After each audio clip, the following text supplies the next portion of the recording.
Cambia casacca il presidente del Focolare Furlan Veneto Orientale, Lauro Nicodemo, che dall'UDC passa, secondo lei, a cosa, dottor Liberti? Dica un partito. PD? All'Italia dei Valori, lo vede là, è collegato con noi audio e video dal Veneto con Rosario Padovano, grazie. Grazie, prendiamo la linea dalla Veneto, abbiamo invitato Lauro Nicodemo per una notizia che riguarda lui, riguarda anche un partito presente nel territorio. Lauro Nicodemo cambia sponda, passa dal centro al centro-sinistra, fa parte dell'Italia dei Valori adesso. Come mai ha scelto di aderire al partito di Di Pietro, abbandonando di fatto l'UDC? Ma due sono fondamentalmente le ragioni.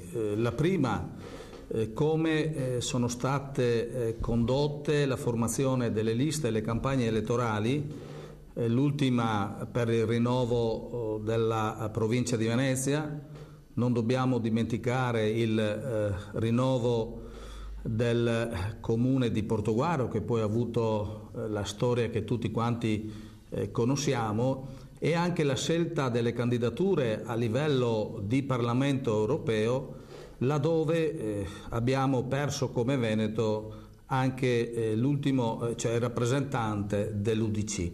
Questo è successo e il partito non ha assolutamente fatto nessuna valutazione, nessun esame di coscienza, nessuna valutazione politica, e come nulla fosse successo. A Portogruaro non c'erano rappresentanti dell'UDC, in provincia di Venezia nella fase di trattativa, prima con Zoggia, poi con la Zaccariotto, per il ballottaggio mi è più parso di vedere un partito mendicante che un partito che avesse un progetto politico.